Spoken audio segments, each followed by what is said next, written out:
Hello and welcome to Inside Bikes. Today I've been riding this, the Rieju Aventura 125cc adventure bike.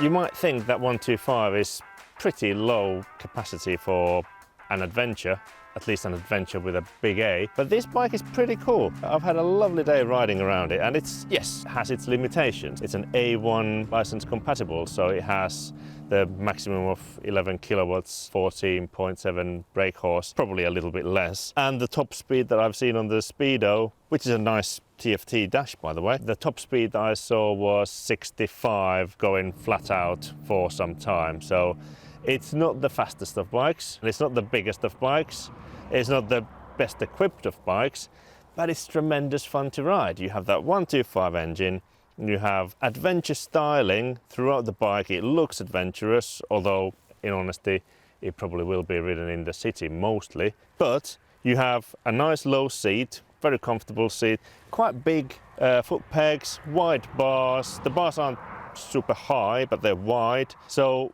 if you sit on the bike, the riding position is very nice. If you stand on the pegs, you feel the bike is a little bit wide and the bars could be higher. So for anything, adventurous riding on trails and things like that might be a little bit more challenging, but still doable. It'll be good fun.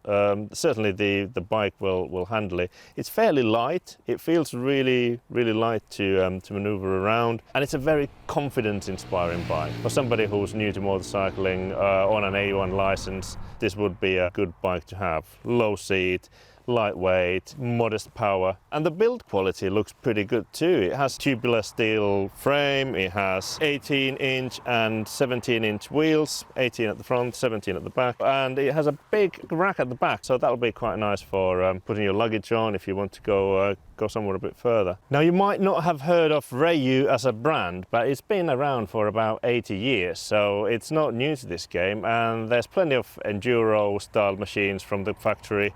And this is a bike built in Spain. So in terms of spec, quality, what everything's like, it's somewhere between the Japanese Big Four and the new breed of the Chinese bikes. And the same thing goes for the price as well. This bike is priced at £4,200. So it's less than the likes of Yamaha 125s, but more than some of the Chinese competition. In terms of equipment, it's pretty decent price in this market.